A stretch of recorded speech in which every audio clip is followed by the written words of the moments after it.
Hey, Dr. Salem, how are you doing? Dr. Amols, we're back another week. We spent a lot of time together. We even spent the plane ride back together, and we have a lot of things to talk about this week. Yeah, that was actually really funny because we ran into a lot of people on the flight back, like everyone from Arizona who was associated with reproductive medicine or something was there. So we do apologize for the time when we scheduled this. We scheduled it before daylight savings was changed, and for some reason it gives the wrong time. So just so everyone knows, we do apologize about that small adjustment in time. But yeah, I mean, this episode's gonna be kind of cool, telling everyone what we saw and also showing some of the pictures. I got to ask you though, did you get any of the swag? I'm not a swag person, so I did not grab much swag. But what about you? Did you get any of the fun swag? I gotta say, maybe one of the best things that was there, although I didn't actually get my hands on it, I saw a friend had it, was the ASRM official cuterus, which is a stuffed Tutorous, yes. animal that is now called the cuterus, is like the best branding ever. I love that thing. Yeah. I actually have one of those before it got that name, but I have my own stuffed animal, sperm and egg and uterus and all that. So it's very important to have. There's no question about that. Yeah, I mean, no self-respecting reproductive endocrinologist doesn't have one. Of course. I mean, why even practice fertility medicine if you don't have a uterus? Well, I definitely want to go slow before we start things because, again, the timing is so off compared to what was shown. So I don't want to rush into things a little too fast here. I find it one thing I find really amazing. And I don't know if people are listening to this. It is so true. But for some reason, doctors love free crap. It's really unbelievable how, like, I almost liken it to, have you ever, like, when you go to Costco and you see a line of people who, like, for like a little piece of like chicken nugget here, like, and Yeah. they'll all be lined up and you're Oh like, for that? You're yeah, gonna yeah, all spend 20 minutes for this? And this year they even had it where there was like games and stuff they're playing. And I'm not better than them. I don't want to make it sound like, oh, I'm too good for sweat, but it is amazing how much doctors love free stuff.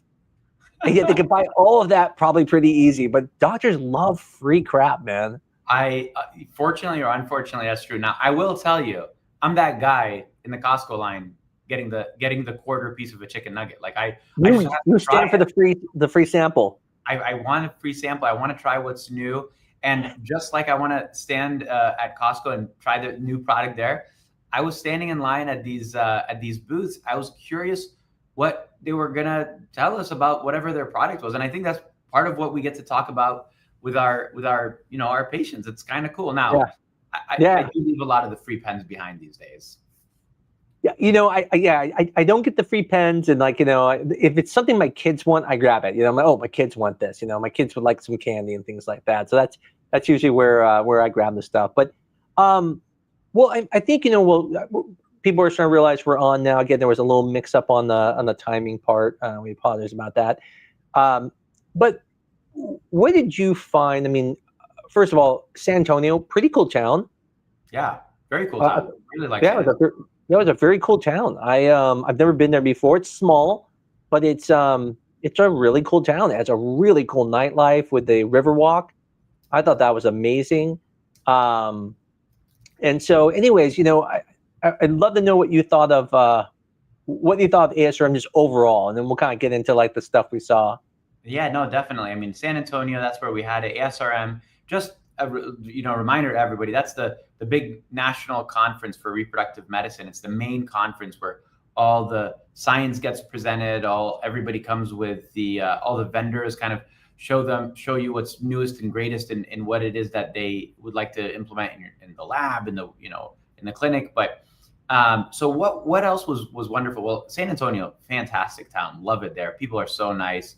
Um, Riverwalk was beautiful, and of course it was a great conference. I mean, I think the big picture for me was, you know, just how much technology, and I'm talking about more like software, is entering our field. It's really cool. I mean, we're starting to see some things that are actually, uh, pushing the needle in the direction of improving care as a result of software. And I'm sure we'll talk a lot about them.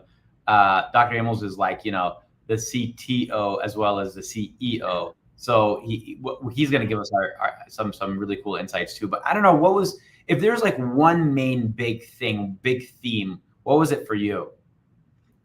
If I had to say that one of the surprising big themes I saw was this idea of making the patient experience better.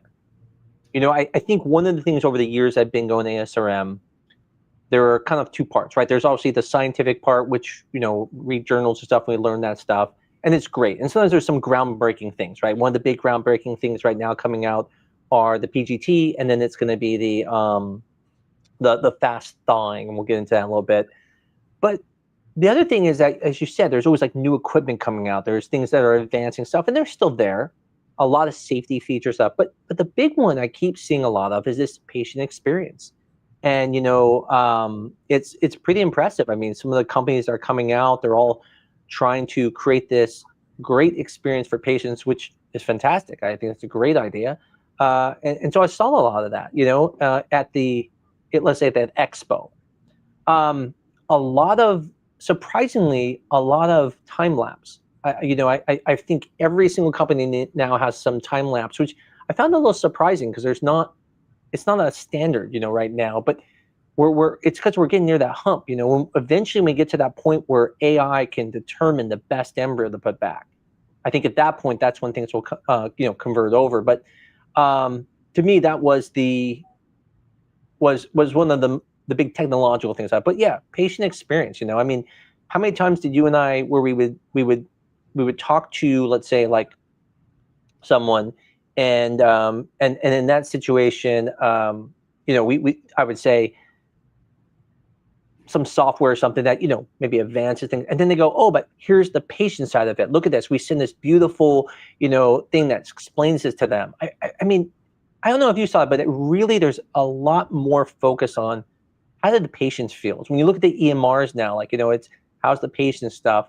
Efficiencies and things like that. One of them, I mean, the patient can even go into their own portal and see their embryos dividing, which I thought was kind of pretty cool. So, What about you? I mean, was there anything that you felt like defined the show?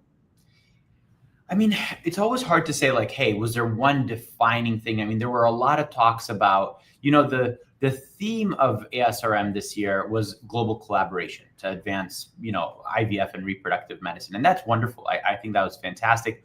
There was the undersecretary of the UN that was there, of the World Health Organization that was there to give a talk about kind of globally how infertility, impacts people.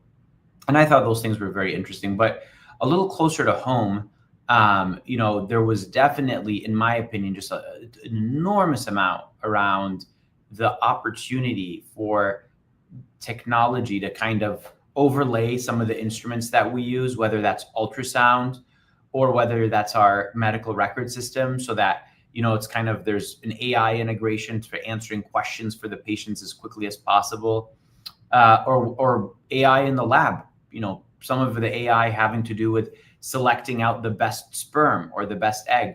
And then the very future looking stuff was really sort of, awe-inspiring. It was the automation in the lab. I mean, there's a company, Conceivable Life Sciences, that's making the entire IVF lab automated, from the point that you kind of load up an egg and a sperm in there, and it just kind of does all this stuff in an automated way to create an embryo on the other end.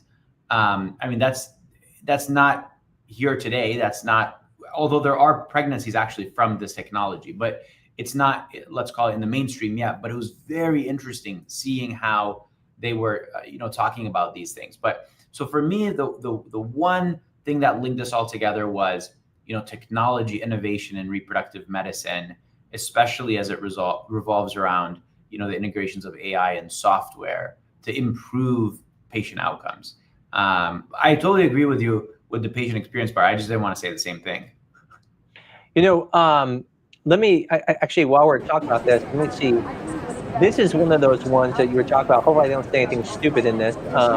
But this is one of those automation things you're talking about. I mean, here it is, making dishes. And um, it's not like, oh wow, it just made an embryo, but just even something as simple as Yeah, we've been making actually oh helping a lot of the patients with their transfers. I guess one of the clinics had a lot of the so embryos, but they couldn't do the transfers, so they've been shipping them to us, and we've been doing the transfer for people at very low so cost, so yeah, I don't know what I people was can keep saying on there, doing but them. if you see here, there we go. Can you hear me still? Yes, I can. Yeah. Okay, so you can see what's happening here is, it's making these dishes, and at first it doesn't seem like that big of a deal, right? You're like, so what? So put some drops down, and then then what's going to happen is they're going to then put oil overlay over it. So this is so the media around the embryo doesn't dehydrate. So what you do is you put fluid in, and then it takes oil and overlays that. So then that way it prevents dehydration. But what's really important about this, it doesn't seem important in this one, is not just is time saved, but it actually matters about your drops. Now in this situation, it's not as severe where you go, oh wow, if the drop is off, it means that you're gonna have a bad embryo. But when it comes to like freezing, it makes a big difference. You make your drop too big, and now it takes longer for that water molecule to freeze, and so the temperature fluctuation can affect the embryo versus if it's too small. So the point is that if we can start automating things, we can start making rates almost continuously the same, and that's where you see differentiations between even different people doing stuff. And so I thought that was really cool. I mean, to actually be able to see something automated like that. And, I went back to the team and I asked them, like, what do you think of this? And they said, yeah, I mean, it's good. They said it will help a little bit, but probably not, save that much time. But I just thought that was, kind of a neat thing. What other things did you see that, that kind of made you go, oh, wow, that looks cool coming down the pipeline? One of them was a company that we've been kind of following along carefully, Cycle Clarity, and they're doing, we're talking about the importance of standardization, right? Because Yeah. in the lab, sometimes you can have a person that does an incredible job with things, and then you can have unexperienced people who do less of a good job. And so you're trying to standardize and get that very high quality everywhere. The same, honestly, is true with ultrasound. And, in some clinics, they have like a whole lot of different sonographers doing the ultrasound, measuring the follicles, and everybody can measure the follicle a little bit differently. And what's amazing with this technology here at Cycle Clarity is that they can kind of overlay with the ultrasounds that are available in the clinics, and using kind of an AI platform, they can measure the size of the follicles in each ovary, and also, by the way, very, very quickly. This is like a patient comfort, patient satisfier thing, where the ultrasound suddenly goes from whatever it might be to just a couple minutes, 2-3 minutes max, and gives you all the measurements of all the follicles. But what's really, really cool about it is that there's no fighting over, oh, did you measure the follicle from here to here or from here to here? And maybe there's a millimeter difference between one doctor and another, or one sonographer and another. And I think over time, as we collect data, and we get more and more specific, granular, precise about some of these things, I do think some of these things can really help.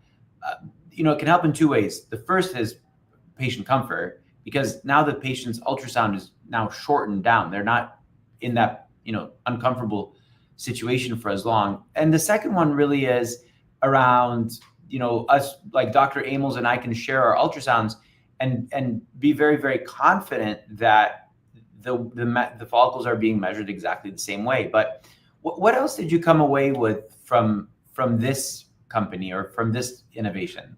Yeah, I think that the part that I was impressed with is how fast it's changing, right? So when this first came out, I didn't even think it was useful. I was very honest with the company. I said, I can do an ultrasound pretty dang fast. I mean, sure, you might be able to do the sweep real fast and in 2 minutes get it, but there's still the processing, there's still all the other parts. And I agree with them. I do believe that having that continuity between every, person, you can have Dr. A doing the ultrasound versus Dr. B, and you're going to get the same measurements every time. And what's unique about them too, we didn't mention, is they've always been able to do a 3D of the ovary, but volume is something that we don't, as doctors, think about. We're so used to using 2 by 2, like a diameter average, that it just doesn't comprehend for us. Honestly, in all fairness, almost everything should be done by volume. If we really want to do it, and this might eventually happen someday, where we realize, okay, we're being dumb, we're measuring this, the average. But realistically, if we wanted to be accurate, volume would be the better measure of a follicle maturity. But what they did, this company, is they take the volume of that follicle, and then they actually go and figure out the diameter, the average diameter. So it allows the doctor to work within what they are used to through their career. And it's pretty impressive. And what's neat that they added was, before they could only do it from about like 12, 14 millimeters above. And now they can even see all the way down to like 7 millimeters, which, potentially here that can get the whole cycle. Now, if you still got those little 3 and 4 millimeters that might miss it, but really those aren't the ones growing. And so it really is impressive that in 2 years, it's gone from this very basic system to now this, much more advanced system that I do think eventually we will be using. I don't know if it's going to be in this specific one. There was another ultrasound that I looked at, and I think I might have it. Let me see. Is it this one? That might be the same one. I don't have the specific ultrasound, but there's a company, and to be fair, I won't say the company, but there was a company that had ultrasound that allowed even just touching the inside of the follicle, it measured the follicle, and it was extremely accurate. And these things always seem accurate at the show. So that's the thing, as a doc, you're always like, okay, well, yeah, this looks great at the show. You get the perfect looking picture and stuff. But in reality, I actually then had them tested at my clinic, and it was amazing. And I've used Yi, Samsung, all these different machines, and it is one of those two. But it was really amazing how it could actually find where the follicle was, and that again can help with continuity. And so I just thought that was a really cool thing. This is, to me, I thought this was the one that stole the show. I'm a big Lego fan, and so I was like, I know it's coming. Yeah. It's amazing. I mean, this is what I do it for right here, is for this, this sperm Lego set. What's interesting is they had little boxes of Legos for everyone to play. Did you play with those at all? I didn't. I missed out on that. I feel like I missed out on an experience there. But wait, you got to show it to us. You haven't shown it to us yet. Show what? The Lego. Oh, you can't see it? I can't see it yet. We're all waiting for it here. Wait. Oh, wait. Okay, let me see. There here. it is. Okay, there. I didn't realize you guys couldn't see it. I'm like talking about it, and you guys couldn't see it yet. Okay, so I sent my kid a picture of this, and I'm like, hey, look at this. Like, there's this Lego thing, and right away he was so excited. He wanted to come to the thing just to play. He goes, "Did you play with the Legos?" I'm like, well, "No, I didn't play with Legos. I'm an adult, but but it was really cool. This Lego thing. Lots of sperm, right? I mean, if there's anything that you see a lot of, is sperm at these expos. On this exact point, I'd love to mention one of the other things that I saw a lot of, and that I think is, it was something I got to say I was skeptical of probably 3-4 years ago, and I've become a lot more of an adopter and a believer, which is, the at-home sperm testing, or the sperm testing through companies that have devised systems that you send it to them through the mail, and it's validated to last 2 days or even 3 days, and they will then process that specimen and turn around a result very, very quickly. The costs are really coming down on it, and I've been very impressed by it. And again, I think sperm testing at home is just such a powerful tool, because 30 to 50% of infertility is male factor. And for those people that we can catch way upstream, like, why wait a whole year until you're infertile if you could have done a really easy test and figured out that there was a major male factor and done something about it earlier. So that's been something that's been top of mind for me. A lot of companies doing some really cool things. Legacy is a really great company out there. Fellow is a great company. There's a kind of a newer one on the block called Sapien. So anyway, these are really interesting companies, and their products are better and better validated. I mean, I think they're pretty neat. What do you think, Dr. Amols? I mean, how do you think this works, and who does it work best for to do something like this? You're saying for the sperm at home? For the sperm at home testing, yeah. You know, it's a really great question. You know, what's really interesting about that is, I think it goes further than just a sperm test, right? We saw some for DNA fragmentation that was there. I thought that was really cool. You know, one of the things you and I were talking about is this idea. You know, you and I have always wanted to make things affordable, and especially like example is donor eggs. And so what's great about this is that because they can now freeze the sperm from your house, we potentially could have patients who could be using donor eggs and never actually come to the clinic until the transfer, which, you know, is kind of amazing in some ways, right? So now we can make something very affordable, and now a one flight they can get it. So I thought that was really cool. The other thing that when you talk about these situations where you can do things from home, or if they can make things last a long time, is allowing some comfort to the lab. You know, if you have 10 guys come in and give a sperm sample, it's really hard. You have to space them all out. But if you can use a special cup that makes the sperm last for, you know, 2 days, if things get busy, you can slow down. You could say, hey, well, we'll deal with that a little bit later because, you know, right now we have this other important thing to do with. And I thought that was really cool. And I saw a lot of that at the conference, which is, you know, trying to help with efficiencies, trying to help with automations and stuff like that. You and I saw that one automated was for semen analyses. It wasn't like a full semen analysis, but, you know, and I thought that was really cool. What about yourself? I mean, do you see any other areas where you think the you know, the at-home sperm or process comes in to play? Yeah, and you know, and I know you and I have talked about this, and I think one of the big things is going to be, you know, further upstream. So couples that have been, you know, trying to get pregnant maybe for a few months and haven't had success, or maybe they're even just thinking about getting pregnant, but they want to optimize things, you know, under the guidance of a clinic, doing one of these at-home sperm tests might be really, really helpful. Again, just for the matter of logistics, of ease of use. And then you have kind of a definitive thing that says, hey, pretty sure sperm is normal here or not normal. And, you know, Dr. Amols and I will have some future things about that, some upcoming things. So that's just a teaser for right now. Yeah, absolutely. So as I was saying, I mean, there's a ton of, sorry, let me get you back here. There were a ton of things that you know, you think this stuff is just only at the show that they have, like the sperm stuff. And I want to show you. So I don't know if you went to this person's house, but I went to one of the other doctor's house. He's a fantastic doctor who lives out in San Antonio that runs the positive IVF fertility. And I love the fact that they have this giant sperm on the vehicle. I can't imagine like running into that as you are driving down the road. I don't think we can see it. I think we're back to the ultrasound. I know I'm so sorry. There's something going on with that. Let me remove it off for a second. It's coming.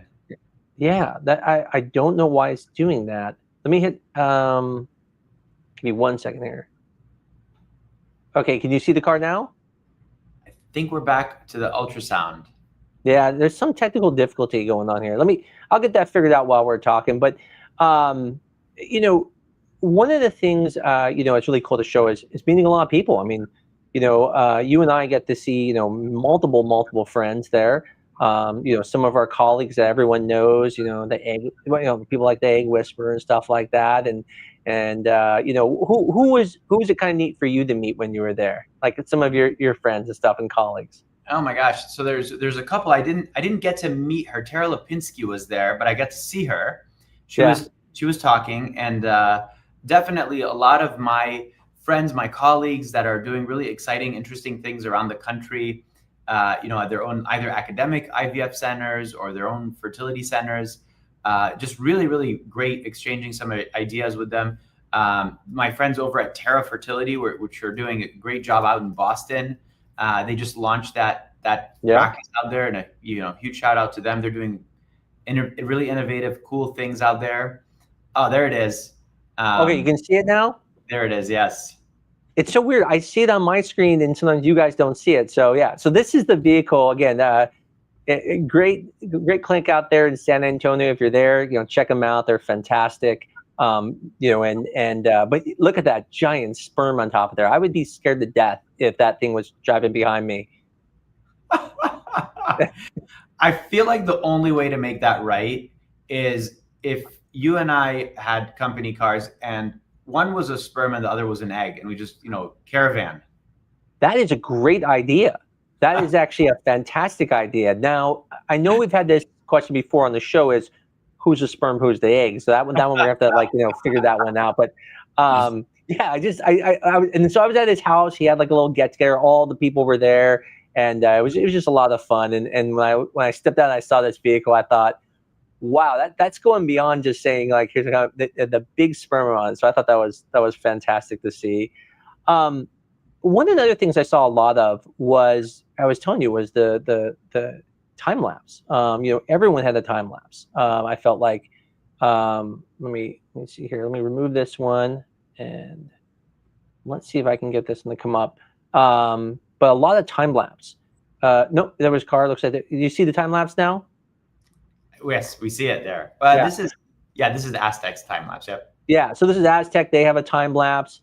And then there was another one here where I can't tell if it saw it change for you. Another time lapse machine, and so it was something I just kept seeing around and around. And if you look here, what we're seeing is this idea of everything going into small benchtop incubators. Here again, every one of these little things are little incubators. I admit it's kind of cute, man. Seeing all those little incubators on there like that, you're like, oh, that's really cute. But this is something that wasn't this way in the past. In the past, the way most places did it, they had a giant incubator, and there's probably still a lot of clinics that do this, but a giant incubator where they go in and they put the embryos in there. And then every time they go to get your embryos, they open it up and they get your embryos out, but then everyone's embryos gets exposed to, the oxygen from outside, and it affects the quality of them. But what we're seeing is a lot of people are going to benchtop incubators now. And this is a good thing for everyone because now you have faster recovery time. And now the downsides does cost more. That's why not everyone was doing it before. It costs a lot more to buy all these incubators. But as you can see, that's some of the new stuff coming out. Everything's getting smaller, benchtop, and I don't know what other things did you see? I know we don't have pictures of everything, but was there any other like technology you saw that you think might be cool to show? I do have one more actually before we jump to that. I thought this was really cool. So this just looks like oh, it's just a hood, with a little video screen inside it, but it's more than that. What's really cool about this is a hood with a micro manipulator in it. Now, at first you go like, okay, what's the big deal? It's a scope with a scope. But this is actually really impressive because if you notice this scope here, like you're just looking underneath it. But this one, there's this little white portion underneath the one on the left. So the one on the left is the micro manipulator. That's the one that's going to do your ICSI. That's the one that's going to do your endometrial biopsies. And if you notice, one of the things that you can't usually do with a micromanipulator is you can't have it be moving around, right? Because when you're on the microscopic level, just a tiny little bump and the thing's shaking like this. And so there's this little white thing underneath it. And what it is they are just floating just that device. So if the person next to you, let's say, is moving around, it doesn't cause your needle to move. And that's unusual because usually these have their own spot that they go on that you float it with gases so it can't rock too much. And it's pretty impressive. Like there's just that specific scope is being floated under gas. You can see there's like a little metal thing underneath the the table portion, and that's how they float. And so what this does is allows you to, potentially take up less space, and you can have, just hoods around. So I thought that was really cool and innovative thing that I saw there as well. Yeah, that is really cool. I mean, again, and so much of this has to do with like, how can we do better in the lab? How can we get more consistent results in the lab? I always think it's very neat how, obviously that's some of the hardware, if you will, and then some of the things that are also, there's been significant innovations in have to do with the media and the ability to do like ultra fast vitrification. That was really neat as well, just allowing us to think about how do we come away vitrifying eggs, embryos in a way that makes things more efficient. And effectively, when I say more efficient, I mean less costly, and maybe that allows us to push those savings on to patients, making it yet more accessible. So a lot of these innovations are not sometimes innovations that are going to completely radically change the science of what's happening, but may change the accessibility of it. And I thought that was very interesting.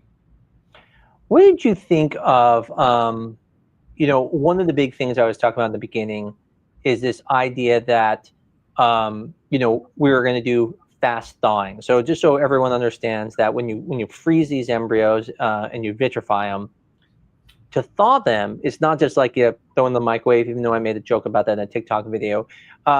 There's steps. You have to go into one fluid and then be there for so many seconds. And then you go to the next fluid, they have to be there for so many seconds. And the next one. And so someone came with this idea of fast thawing, where basically you just take it and dip it right into the media, and it takes a process that usually takes 20, 30 minutes, and now you're done in 5 minutes. And there's a big push to go towards this. And so I went to, there was 2 companies there that have now made media just for this protocol. I think it's pretty promising. The only thing was, when I looked at one of them, the number of patients was only 200. I didn't feel very comfortable changing everything that works, for just 200 patients yet as data points. But, it goes back to that efficiency again, right? Everyone's focusing on efficiency. I don't know if you had the chance to look at that.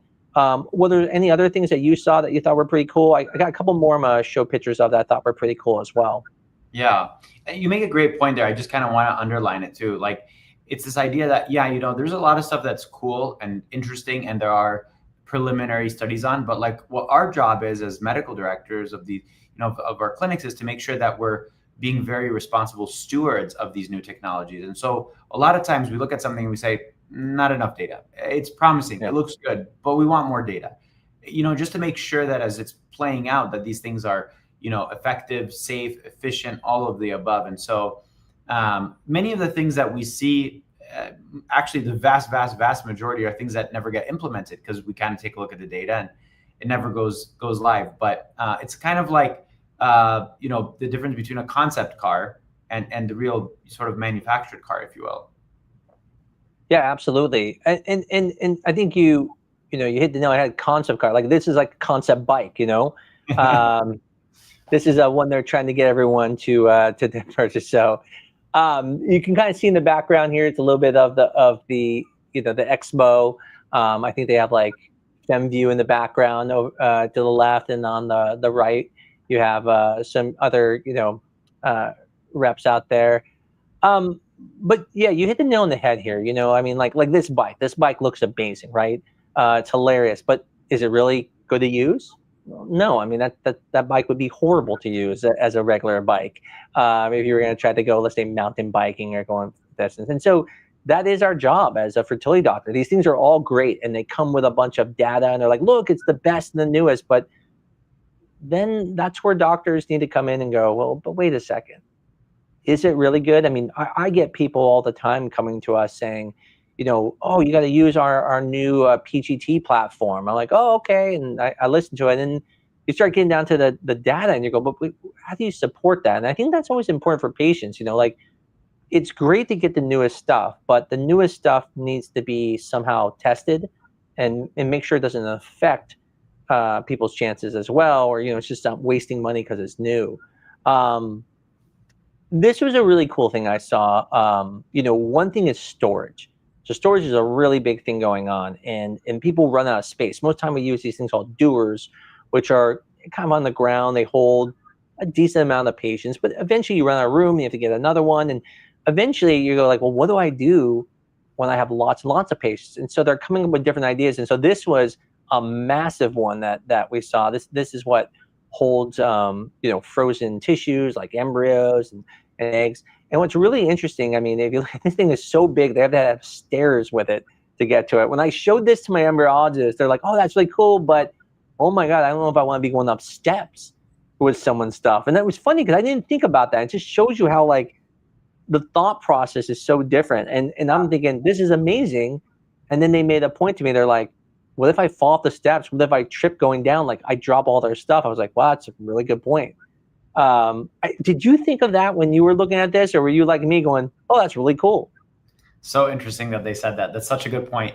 I'll be honest, that wasn't the first thing on my mind. I was more like, well, if you have to go up the stairs, it's kind of annoying or something, but they're absolutely right. Like they're in the lab, and they're dealing with this stuff all the time, and they're right. You'd almost have to wonder, like, do you build a platform around it or something? I don't know, but you're right. You're holding a specimen, and now you're going to go down the set of stairs. They're very solid stairs, very well built and everything, but yeah, still. People are human, right? People can trip. I mean, and you're less likely to trip just walking, but more likely to trip going downstairs, or you just get the wrong step. Because the thing is that you have to think about when you have this liquid nitrogen, it's a little bit dangerous. I mean, it's really, really cold fluid. I mean, it spills all over your body or something.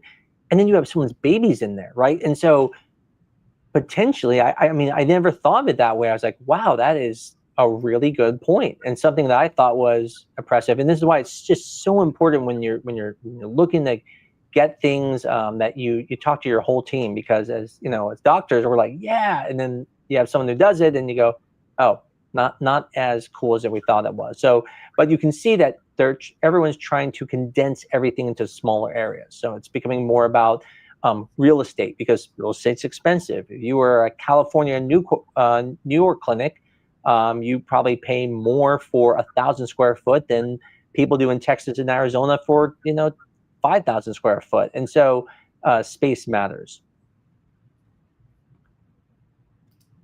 So one of my, there were things I don't know, before I get to that, I mean, what was the most impressive thing that you saw that when you were there, like the thing where you're just like, holy moly, this is crazy?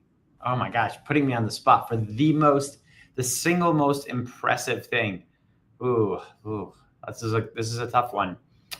I feel like you have something up your sleeve. Maybe come back to me on this one. Okay, so I have to tell you, like, this was something where I was just like, Texas, when people like, you ever see those memes on TikTok where they're like, Japan's like in 2035, they're like ahead of the game, and I'm like, so is San Antonio. So, I mean, be prepared if you're near your computer here. Just maybe take a seat. I don't want you to fall down, because this is so impressive. This might be the most impressive thing you actually see tonight. This is a Texas-shaped waffle. I couldn't believe it when I saw it. I thought, how is this possible? What machinery can make something like this? And then what was even more amazing was this thing tasted so good. I just thought, I got to move to Texas or something. And so just to show you, that's how more advanced Texas is. They are Japan of 2050 right now, making Texas-shaped waffles. And I mean, literally, when you think of it, when you scale it the size, it is like a perfect, 1 million to 1, size difference here. I mean, it's a perfect dimensions. I love it. Yeah. It's just everything that absolutely should come out of Texas. Claiming the waffle. I love it. And I mean, at ASRM too, right? I mean, because it's about technology. It's about advancements in fields. And I just thought, look at Texas stepping up their game and saying, hey, move over, ASRM. You might have a lot of things. You might be able to get people pregnant under a microscope, but can you make a waffle shaped like your state? And I just, again, I was probably one of the most impressive things I saw at the conference. anything that like surprised you, under surprised you? Like, was there anything like, like, I mean, I felt like I really didn't feel like there was a lot of big wow moments. Like you go to like the ASRM 2004, and they come out and they're basically like, stop doing PGS. You remember that? That was a big one where like, they're like, oh, okay, stop doing it. People are having lower pregnancy rates. Like, we don't know what we're doing. Let's stop. And that was a big gotcha moment, right? We had other moments where, PGTA showed things. The mosaics, when that came out, like, okay, guys, we're throwing away abnormal embryos. I didn't feel like there was anything like that at this conference this year. I didn't think there was this like big moment where everyone's like, whoa. And do you think that's because there just wasn't those big moments, or because eventually you start having smaller and smaller discoveries because we've done so many things, or is it just one of those years it's just an off year? I mean, obviously the waffle, I'm not taking away from the waffle. Okay, the waffle still is pretty amazing. I'm just saying, outside of the waffle, were there any other things that you thought, like news-wise, that really jumped out? Not really. I mean, I was hoping that there would be a little bit more advancements in the space of PGT. A lot of people are talking about sort of like, I want to almost call them like add-ons or kind of things that go along with PGT. And some people are developing some interesting tools around it, but I was really hoping for, a little bit more to have happened, by now. Like, for example, in the world of like recurrent implantation failure, or, endometrial receptivity, like would love to see some innovations there. And it's not that nobody's trying. People are definitely making headway, but it is something where we haven't made enough headway. So I would say that was like the one place where I was like a little underwhelmed. Where every year we kind of go back and we're hoping that there's going to be something very interesting in the world of, how do you really improve implantation rates? But how about you? I mean, something that was really, left you wanting. Yeah, I mean, as I mentioned, I find a lot of times at that conference, I mean, you really come away going, wow, this is a change in practice that we need to do, right? I felt like that wasn't really as much. I mean, there were definitely some important things that were there and some stuff, but just none of those wow moments this year. Now, I'm really impressed with the whole plan of moving forward with things to be at home.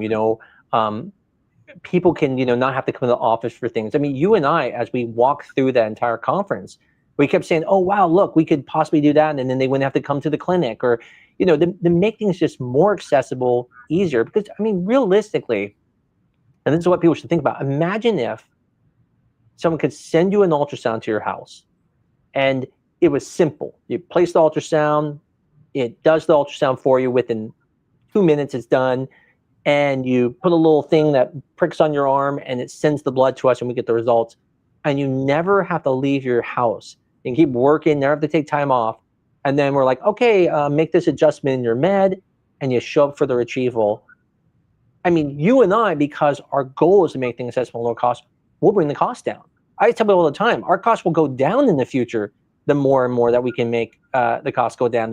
It's just, there's limitations on what we can do. The thing I was happy about, though, is we made a lot of connections. I think we're going to be able, for our clinic, I know this has nothing to do with our clinic, but our clinic, I felt we made some really great connections, and I felt like collaborations, and we found even, lower costs for certain things. So that was really exciting. We're going to bring our costs down. The thing that, I'll let you go. I mean, what about you? I mean, was there anything else that you felt like kind of let you down, and just like, oh, I really thought this would have been better? No, I mean, I do think that, like the global agenda of the conference, right, was about like advancing reproductive medicine around the globe. And just to your point exactly, like I'm always thinking, hey, this is wonderful. The way we do IVF today is wonderful. And, we can go further and further, like more and more and more premium, and like try to like refine and get the most expensive and everything. But while we're kind of like, you might be buying yourself a 0.5% increase here and a 1% increase there, what we're not doing is broadening the scope of who this technology is available for. And that was one of the things that left me disappointed. Granted, I did see hope because I saw a lot of things that could get us there. Technologies that are going to, just like you said, hopefully bring down the cost of IVF, as we do more and more and more cycles around the world. But eventually, those costs do need to go down for people to afford them, both in the US and around the world. It's just unsustainable to keep the costs this high in some other countries and expect any reasonable number of people to be able to afford it. So I guess that's the one thing that I really hope in the future we see more of. We see more innovation in that space.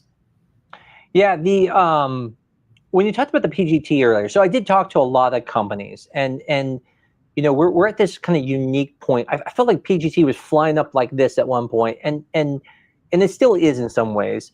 What was really cool is, they have now machines that we can literally bring in our clinic. Looking at that, going, wow, can we even lower the cost more of PGT? A lot more automation going with PGT, but there are some. One of the big things that's happened with PGT is they're trying to make it better. We've talked about before on one show where they've now added SNPs to the NGS, so next gen sequencing, and then they add SNPs, and what it allows them to do now is know exactly how many copy numbers there are of certain things, and so we can find things that we weren't able to find before.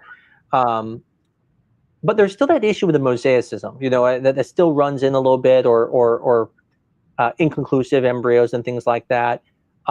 One thing I saw that everyone's trying to get to now is looking now at some polygenetics. So there was one company, a PGT company, that looks at the polygenetics of the embryo, and so like that way you could say like, hey, these embryos have more risk for this or more risk for that. And there was even a guy who was across from one of my friends' setup there, and this guy actually took your PGT data and he wrote this algorithm to figure out like what's the healthiest baby to transfer. And what's interesting, because I spoke to him, I said to him, this is going to be a hard sell. And he's like, what do you mean? I go, that's a hard sell. Like, it's not, this is a bad embryo, this is a good embryo. It's all these embryos could get in a baby, but this one has a 40% chance and this one has a 20% chance of maybe getting diabetes. And like I said, but unless you had one that's only 1%, like that's a hard difference to notice and stuff like that. But I still thought it goes back to that point we talked about, things that make it better for patients, right? It's not like it didn't feel like a place going, hey, how can you get more money from your patients? How can you do this? It was always about what can we do better for patients? And I thought that was really cool, some of this new stuff out there. Yes, very, very much so. I agree with that entirely. Well, no one's coming on tonight, so obviously everyone's exhausted from this week. Halloween must have really knocked people down. We'll probably end up going here in a second. One thing that was really shocking to me, I won't make too much jokes about this one, okay? But something like I was saying that shocked. I've never been to San Antonio, and so you've heard of the Alamo, right? The Alamo is like, I'm like, okay, gosh, see the Alamo, like this thing's the most amazing thing on earth. You hear about the Alamo, they have movies about it. I don't know if any of you have been to San Antonio and seen the Alamo, but I was shocked how tiny it was. This is not that big of a thing. I thought this is the thing that won everything, and it's this little tiny thing. That's it. Like, look at the people there. A house is bigger than that. Most houses are bigger than that place. Yeah. And it just you forget, like sometimes you think this massive thing that like it's like, well, that is really, really tiny. And so anyways, I just thought that was really strange. Have you ever seen the Alamo before now? No, I saw it when I was there, and I agree. Sometimes historical places surprise you with their scale. Like sometimes they're a lot bigger than you think, and sometimes they're a little bit smaller than you think. And so, the obviously the Battle of the Alamo, and when was that? Yeah, sometime in the early 1800s. I'm not experienced, but obviously. It's like maybe 1/100th the size of the convention center. Yeah. It was just one of those things where I didn't expect it to be that size. I was actually really like, I'm like, kids, we're going to see the Alamo, and like, and they're like, is that a big deal? I'm like, oh, it's huge. We get there, and I'm like, oh, I guess that's it. Okay, let's go.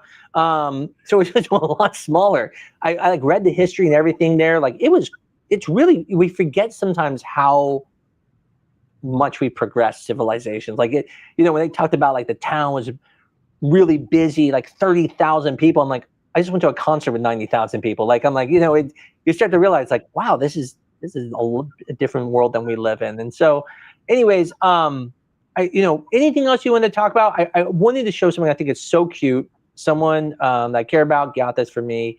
And I know people know I do the Talk About Fertility podcast, which by the way, this week I did it on, something I think, I don't know, I thought it'd be good for people to know is that, doctors have feelings too. And so I did one on that because I felt like, people should know, like, we're there with you. Like when you fail, we're right there. We're saddened as well. But they got me this to bring, always keep me happy and stuff. And I thought I had to share one. It's the positive taco. It's okay to fall apart sometimes because tacos fall apart and yet we still love them. And Tiny Taco has your back whenever you need a pick-me-up. And so I feel like nothing can tear me down now because just like a taco, if you break apart, you can still pick all the pieces and put in your mouth. It still tastes like a taco. And I know I can get past everything. So I just thought I'd share that with everyone. So I love it. Anything else? I mean, do you have to, the ad or anything before we end the night? It was a great conference. I had a ton of fun. There were early mornings and late evenings, and probably we'll be back there next year, and I hope we'll be reporting on more innovations. I mean, we always go to at least a couple conferences a year to kind of pick up on what's new and great in the world of science in our world, and so we try to report back on these things as much as we can, and let all our viewers out there and all the people that come to our clinics kind of make sure that they also know what's new and great. So I'm looking forward to it. I'm looking forward to seeing what's around the corner. Yeah, and some really cool things too. So one, we talked about potentially our next episode. Really check out. I think we're going to talk a little bit about, extra embryos. Like, what do we do with those? And what are your stories? How have you felt? We'd love to hear people's view. Like, is that something that worried you about having these extra embryos, and then what happens to them? So, one person asked also, is there recording? Yes, there's a recording. You can always go to our YouTube page, Sperm Meets Egg, and go there, or the website. The other thing, I don't even think I've told you about this, Dr. Sam. I actually, I thought a fun thing to do for Christmas time is I actually paid for a donor out of my own pocket to go through. And I'm planning on donating a lot of those eggs to people who want donor eggs, who can't afford it. And so, definitely come check out some of these shows because we will be, talking about how to get those. And I think that's kind of a neat thing. I wanted to help people out. It was a donor that normally we wouldn't use. She's a little bit older, not too old. She's 32, which is obviously still young. But, I thought she's a really good donor. Why don't we do this? This will help some people. And so obviously it's just that donor. It's not like your choice of multiple donors, but we'll post the stuff, and if people are interested, we'd love for you to come on the show and tell us your story, and we'd love to then donate those to you. So, anyways, anything else you got to say tonight? Leaving this great crowd. I mean, come on, leaving on a positive taco and free donor eggs for those around Christmas time. I love this. We can't end on a better note than that. I agree. I was really excited about it when they asked me about it. I was like, no, she's a little too old for us to sell those eggs. Like I said, I like to keep them under 30 and stuff, unless they have something very unique, right? So if it's someone's like an Indian donor or something like that, But I said, I thought about it, I'm like, this would be really cool. We should do this. There's people out there who may never be able to have a kid without that, and I thought it fits what you and I do, just trying to help people out, and we know we'll get it back some other way. It's not like we're worried about the money. People come to us, and we really appreciate that, when people do watch our show and go to, these things. So anyways, it was great talking to you. I had a blast day, ASRM. And then, like I said, check out the next show. I think you guys are going to be quite amazed about the topic, especially if you've ever been through IVF yourself and you had extra embryos. The question is, what do you do with those? And what are your options out there? And how can you prevent from making too many embryos but still be cost effective? So I think it'll be a great episode. That sounds great. Looking forward to it. I'll see you then. You have a great night, okay? You too. Have a great one. Thanks again, everybody. Got the knowledge, the power to grow. Sperm meets egg, let the healing flow. fertile grounds we explore. Life's a journey, so much in store. Got the knowledge of how to grow. Sperm meets egg, let the healing flow. Step in, let's talk about the facts. Women's health, let's watch how it cracks. Cycles turning, it's more than just chance. In this moment, we're taking a stance. Voices rising, we're breaking the mold. Deep conversations, we're watching them fold. From the roots to the stars is one and the same. Empowered together, we're winning this game.